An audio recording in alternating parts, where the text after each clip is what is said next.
ਦੋਸਤੋ ਪੰਜਾਬੀ ਟ੍ਰਿਬਿਊਨ ਦੇ ਰੋਜ਼ਾਨਾ ਪ੍ਰੋਗਰਾਮ ਵੇਲੇ ਦੀ ਗੱਲ ਵਿੱਚ ਤੁਹਾਡਾ ਸਵਾਗਤ ਹੈ। ਮੈਂ ਆਤਿਸ਼ ਗੁਪਤਾ ਤੁਹਾਡੇ ਸਾਹਮਣੇ ਹਾਜ਼ਰ ਹਾਂ ਤੇ ਅੱਜ ਅਸੀਂ ਗੱਲ ਕਰਾਂਗੇ ਮਹਾਰਾਸ਼ਟਰ ਦੇ ਸਿਆਸੀ ਘਟਨਾਕ੍ਰਮ ਬਾਰੇ। ਦੋਸਤੋ ਮਹਾਰਾਸ਼ਟਰ ਬਾਰੇ ਗੱਲ ਕਰਨ ਤੋਂ ਪਹਿਲਾਂ ਅਸੀਂ ਦੱਸਣਾ ਚਾਹਾਂਗੇ ਵੀ ਕਿ ਅੱਜ ਦੇਸ਼ ਦੇ ਵਿੱਚ ਲੋਕ ਸਭਾ ਚੋਣਾਂ 2024 ਨੂੰ ਕੋਈ 7 ਤੋਂ 8 ਮਹੀਨਿਆਂ ਦਾ ਸਮਾਂ ਵਿੱਚ ਰਹਿ ਗਿਆ। ਉਸ ਤੋਂ ਬਾਅਦ ਚੋਣ ਜਾਬਤਾ ਲੱਗ ਜਾਏਗਾ ਤੇ ਚੋਣ ਜਾਬਤਾ ਲੱਗਣ ਦੇ ਨਾਲ ਹੀ ਜਿਹੜਾ ਹੈਗਾ ਸਾਰਾ ਕੰਮਕਾਜ ਜਾਂ ਪਾਵਰਾਂ ਕਹਿ ਦਿਓ ਚੋਣ ਕਮਿਸ਼ਨ ਕੋਲ ਚਲੀਆਂ ਜਾਂਦੀਆਂ। ਸਰਕਾਰਾਂ ਦਾ ਕੋਈ ਵਰਕਿੰਗ ਰੋਲ ਨਹੀਂ ਰਹਿੰਦਾ ਤੇ 7-8 ਮਹੀਨੇ ਦਾ ਸਮਾਂ ਸਾਰਾ ਰਹਿ ਚੁੱਕਾ ਹੈ ਤੇ ਦੇਸ਼ ਦੀਆਂ ਸਾਰੀ ਸਿਆਸੀ ਧਿਰਾਂ ਜਿਹੜਾ ਇਲੈਕਸ਼ਨ ਮੋਡ ਦੇ ਵਿੱਚ ਆ ਚੁੱਕੀਆਂ ਨੇ। ਜੇ ਗੱਲ ਕਰੀਏ ਤਾਂ ਸਭ ਤੋਂ ਵੱਧ ਇਲੈਕਸ਼ਨ ਮੋਡ ਦੇ ਵਿੱਚ ਜਿਹੜਾ ਹੈਗਾ ਇਸ ਟਾਈਮ ਜਿਹੜੀ ਮੌਜੂਦਾ ਸੱਤਾਧਾਰੀ ਧਿਰ ਹੈ ਭਾਰਤੀ ਜਨਤਾ ਪਾਰਟੀ ਉਹ ਦਿਖਾਈ ਦੇ ਰਹੀ ਹੈ, ਕਿਉਂਕਿ ਉਹ ਜਿੱਥੇ ਇਸ ਸਮੇਂ ਦੇਸ਼ ਦੀ ਸਭ ਤੋਂ ਵੱਡੀ ਸਿਆਸੀ ਧਿਰ ਬਣੀ ਹੋਈ ਹੈ ਉੱਥੇ ਹੀ ਉਹ ਕੇਂਦਰ ਦੇ ਵਿੱਚ ਕਾਬਜ਼ ਹੋਣ ਕਰਕੇ ਜਿਹੜਾ ਹੈਗਾ ਕੇਂਦਰ ਦੇ ਵਿੱਚ ਦੀਆਂ ਜਿਹੜੀਆਂ ਸ਼ਕਤੀਆਂ ਉਸ ਦਾ ਵੀ ਪੂਰੀ ਵਰਤੋਂ ਕਰ ਰਹੀ ਹੈ, ਉਸ ਦਾ ਲਾਹਾ ਲੈ ਰਹੀ ਹੈ। ਤੇ ਇਸੇ ਕਰਕੇ ਦੇਸ਼ ਦੇ ਵਿੱਚ ਵੱਖ-ਵੱਖ ਥਾਵਾਂ ਤੇ ਕਈ ਤਰ੍ਹਾਂ ਦੇ ਸਿਆਸੀ ਮਾਹੌਲ ਕਹਿ ਦਈਏ ਜਾਂ ਸਿਆਸੀ ਘਟਨਾਕ੍ਰਮ ਇਹੋ ਜਿਹੇ ਦੇਖਣ ਨੂੰ ਮਿਲਦੇ ਨੇ ਕਿਉਂਕਿ ਜੋ ਕਿਸੇ ਨੇ ਸੋਚੇ ਵੀ ਨਹੀਂ ਹੁੰਦੇ ਤੇ ਉਸ ਦਾ ਸਮਾਜ ਤੇ ਰਾਜਨੀਤੀ ਤੇ ਬਹੁਤ ਜਿਹੜਾ ਗਹਿਰਾ ਅਸਰ ਜਿਹੜਾ ਹੈਗਾ ਡੂੰਘਾ ਅਸਰ ਦੇਖਣ ਨੂੰ ਮਿਲਦਾ। ਤੇ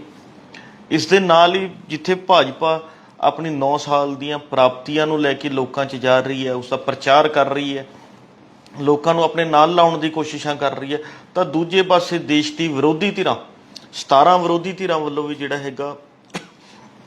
ਪਿਛਲੇ ਦਿਨੀ 23 ਜੂਨ ਨੂੰ ਪਟਨਾ ਦੇ ਵਿੱਚ ਇੱਕ ਮੀਟਿੰਗ ਕਰਕੇ ਜਿਹੜਾ ਹੈਗਾ ਭਾਜਪਾ ਦੇ ਵਿਰੁੱਧ ਇੱਕ ਮੰਚ ਤਿਆਰ ਕਰਨ ਦਾ ਜਿਹੜਾ ਹੈਗਾ ਸੱਦਾ ਦਿੱਤਾ ਸੀਗਾ ਵੀ ਕਿ ਅਸੀਂ ਸਾਰੀਆਂ ਸਿਆਸੀ ਧਿਰਾਂ ਇਕੱਠੇ ਹੋ ਕੇ ਇੱਕੋ ਮੰਚ ਤੇ ਕਿਉਂ ਨਾ ਇਕੱਠੀਆਂ ਹੋਣ ਤੇ ਭਾਜਪਾ ਨੂੰ ਘੇਰਿਆ ਜਾਵੇ।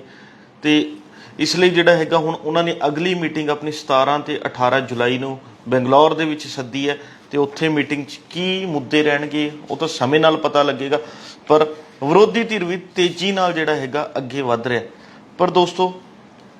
ਜਿਵੇਂ ਇਹ ਵਿਰੋਧੀ ਧਿਰ ਤੇਜ਼ੀ ਨਾਲ ਅੱਗੇ ਵੱਧ ਰਿਹਾ ਤਾਂ ਉਸ ਦੇ ਨਾਲ ਨਾਲ ਭਾਜਪਾ ਵੀ ਜਿਹੜਾ ਹੈਗਾ ਵਿਰੋਧੀ ਧਿਰਾਂ ਦੇ ਵਿੱਚ ਸੰਨ ਲਾਉਣ ਲਈ ਲਗਾਤਾਰ ਰਣਨੀਤੀ ਉਲੀਕਣ ਲੱਗੀ ਹੋਈ ਹੈ, ਕਾਰਵਾਈਆਂ ਕਰ ਰਹੀ ਹੈ, ਜਿਸ ਦਾ ਇੱਕ ਜਿੰਦਾ ਜਾਗਦਾ ਜਿਹੜਾ ਉਦਾਹਰਨ ਕਹਿ ਲਈਏ ਉਹ ਸਾਨੂੰ ਮਹਾਰਾਸ਼ਟਰ ਦੇ ਵਿੱਚ ਦੇਖਣ ਨੂੰ ਮਿਲ ਰਿਹਾ ਜੋ ਕਿ ਹਾਲ ਹੀ ਦੇ ਵਿੱਚ ਹੈ। ਜੇ ਮਹਾਰਾਸ਼ਟਰ ਦੀ ਗੱਲ ਕਰੀਏ ਤਾਂ ਮਹਾਰਾਸ਼ਟਰ ਦੇ ਵਿੱਚ ਜਿਹੜਾ ਉੱਥੇ ਨੈਸ਼ਨਲਿਸਟ ਕਾਂਗਰਸ ਪਾਰਟੀ NCP ਜੋ ਕਿ ਇਸ ਸਮੇਂ ਵਿਰੋਧੀ ਧਿਰ ਦੇ ਵਿੱਚ ਸੀਗੀ, ਉੱਥੇ ਉਸ ਦੇ ਕੁਝ ਆਗੂ ਕੁਝ ਵਿਧਾਇਕ ਜਿਹੜੇ ਨੇ ਉਹ ਟੁੱਟ ਕੇ ਸਰਕਾਰ ਦੇ ਨਾਲ ਚਲੇ ਗਏ ਨੇ ਤੇ ਉੱਥੇ ਇਹ ਇੱਕ ਵੱਡਾ ਝਟਕਾ ਹੈ NCP ਨੂੰ ਜਿਹੜਾ ਹੈਗਾ NCP ਨੂੰ ਲੱਗਿਆ। NCP ਕਹਿ ਦਈਏ ਜਾਂ NCP ਦੇ ਜਿਹੜੇ ਮੁਖੀ ਸ਼ਰਦ ਪਵਾਰ ਨੇ ਉਹਨਾਂ ਨੂੰ ਲੱਗਿਆ, ਕਿਉਂਕਿ ਨੈਸ਼ਨਲਿਸਟ ਕਾਂਗਰਸ ਪਾਰਟੀ NCP ਦੇ ਜਿਹੜੇ ਸੀਨੀਅਰ ਆਗੂ ਸੀਗੇ ਅਜੀਤ ਪਵਾਰ ਜੋ ਕਿ ਸ਼ਰਦ ਪਵਾਰ ਦੇ ਭਤੀਜੇ ਵੀ ਲੱਗਦੇ ਨੇ, ਉਹਨਾਂ ਨੇ ਜਿਹੜਾ ਹੈਗਾ ਸ਼ਰਦ ਪਵਾਰ ਨੂੰ ਅਲਵਿਦਾ ਕਹਿ ਕੇ ਜਿਹੜਾ ਹੈਗਾ ਉਹ ਮਹਾਰਾਸ਼ਟਰ ਦੇ ਜਿਹੜੇ ਸੱਤਾਧਾਰੀ ਧਿਰ ਹੈ ਸ਼ਿਵ ਸੈਨਾ ਸ਼ਿੰਦੇ ਗਰੁੱਪ ਦੇ ਨਾਲ ਚਲੇ ਗਏ ਨੇ ਤੇ ਉਹਨਾਂ ਨੇ ਜਿਹੜਾ ਹੈਗਾ ਉੱਥੇ ਬਤੌਰ ਉਪ ਮੁੱਖ ਮੰਤਰੀ ਜਿਹੜਾ ਹੈਗਾ ਸਹੁੰ ਚੁੱਕ ਲਈ ਹੈ। ਤੇ ਇਸ ਦੇ ਨਾਲ ਹੀ ਜਿਹੜਾ ਹੈਗਾ ਉੱਥੇ ਸਿਆਸੀ ਵਿਵਾਦ ਕਹਿ ਲਓ, ਸਿਆਸੀ ਟਕਰਾਅ ਕਹਿ ਲਓ, ਉਹ ਸ਼ੁਰੂ ਹੋ ਗਿਆ, ਕਿਉਂਕਿ ਅਜੀਤ ਪਵਾਰ ਜਿਹੜੇ ਨੇ ਉਹ NCP ਦੇ ਬਹੁਤ ਸੀਨੀਅਰ ਆਗੂ ਨੇ ਤੇ ਉਹ ਪਿਛਲੇ ਲੰਬੇ ਸਮੇਂ ਤੋਂ ਜਿਹੜਾ ਹੈਗਾ ਸੱਤਾ ਦੇ ਵਿੱਚ ਕਾਬਜ਼ ਸੀਗੇ, ਪਰ ਉਹਨਾਂ ਵੱਲੋਂ ਜਿਹੜਾ ਕਿਹਾ ਜਾ ਰਿਹਾ ਵੀ ਕਿ ਉਹ 3 ਦਰਜਨ ਤੋਂ ਵੱਧ ਵਿਧਾਇਕਾਂ ਦੇ ਨਾਲ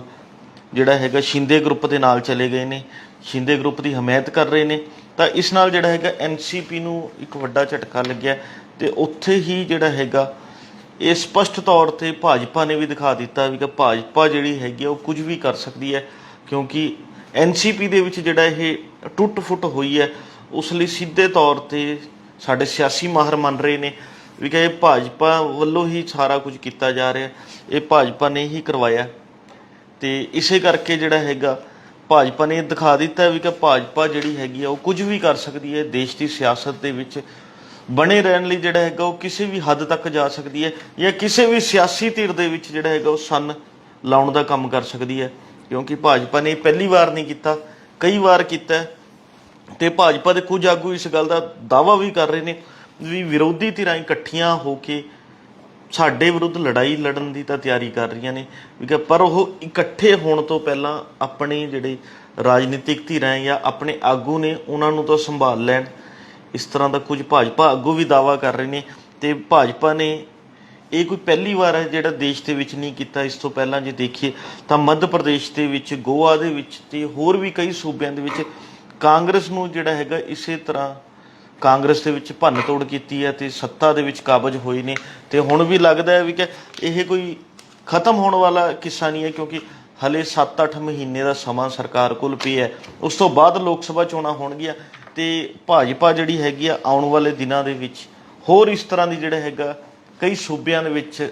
ਇਸ ਤਰ੍ਹਾਂ ਹੀ ਰਣਨੀਤੀ ਨੂੰ ਜਿਹੜਾ ਹੈਗਾ ਅਖਤਿਆਰ ਕਰ ਸਕਦੀ ਹੈ, ਇਸ ਨੂੰ ਜ਼ਮੀਨੀ ਪੱਧਰ ਤੇ ਲਾਗੂ ਕਰ ਸਕਦੀ ਹੈ। ਕੀ ਕਰਦੀ ਹੈ ਉਹ ਤਾਂ ਆਉਣ ਵਾਲਾ ਸਮਾਂ ਹੀ ਦੱਸੇਗਾ। ਪਰ ਦੋਸਤੋ, ਇਸ ਦੇ ਨਾਲ ਹੀ ਜਦੋਂ ਅਸੀਂ ਦੇਖਦੇ ਹਾਂ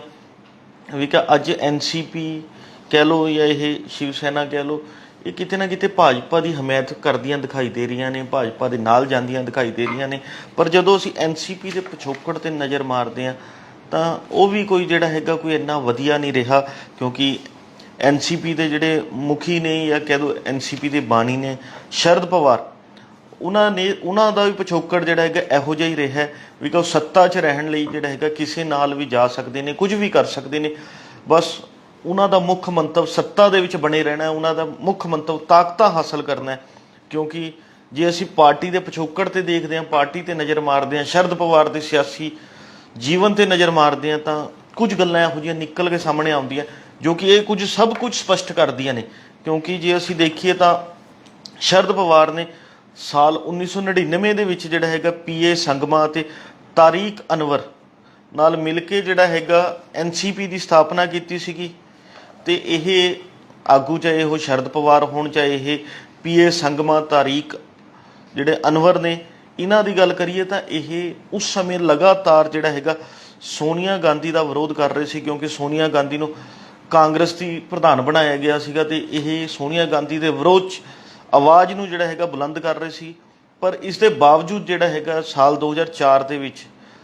ਇਹ NCP ਨੇ ਕਾਂਗਰਸ ਪਾਰਟੀ ਦੀ ਹਮਾਇਤ ਕੀਤੀ, ਕਿ 2004 ਦੇ ਵਿੱਚ ਕਾਂਗਰਸ ਪਾਰਟੀ ਸੱਤਾ 'ਚ ਆ ਚੁੱਕੀ ਸੀ ਤੇ NCP ਨੇ 2004 'ਚ ਕਾਂਗਰਸ ਪਾਰਟੀ ਦੀ ਹਮਾਇਤ ਕੀਤੀ। ਤੇ ਇੰਨਾ ਹੀ ਨਹੀਂ, ਸ਼ਰਦ ਪਵਾਰ ਜਿਹੜੇ ਨੇ ਉਸ ਸਮੇਂ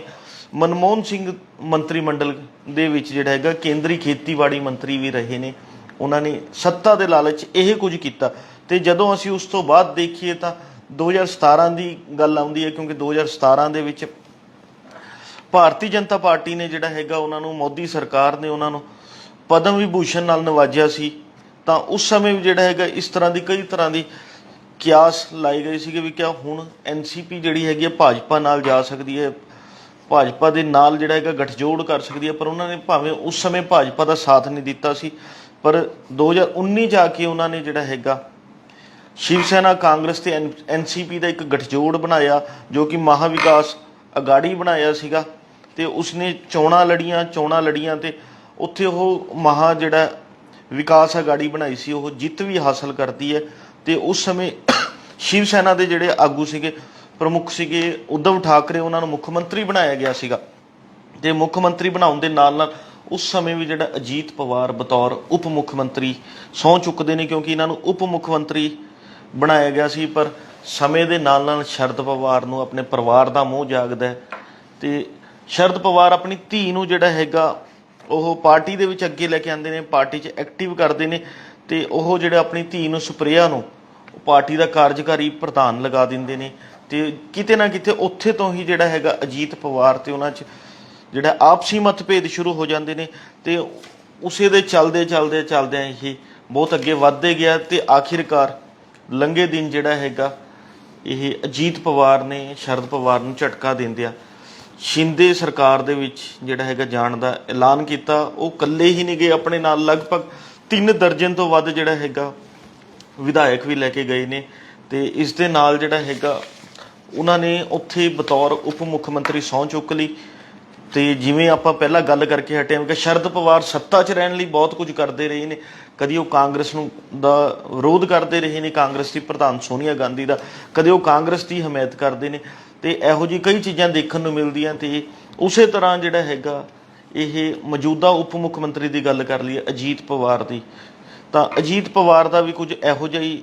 ਜਿਹੜਾ ਹੈਗਾ ਹਾਲਾਤ ਰਹੇ ਨੇ, ਕਿਉਂਕਿ ਉਹ ਹੁਣ ਤੀਜੀ ਵਾਰ ਜਿਹੜਾ ਨੇ ਬਤੌਰ ਉਪ ਮੁੱਖ ਮੰਤਰੀ ਸਹੁੰ ਚੁੱਕੀ ਆ ਉਹਨਾਂ ਨੇ, ਕਿਉਂਕਿ ਇਸ ਤੋਂ ਪਹਿਲਾਂ ਵੀ ਉਹਨਾਂ ਨੇ ਕਈ ਵਾਰ ਜਿਹੜਾ ਹੈਗਾ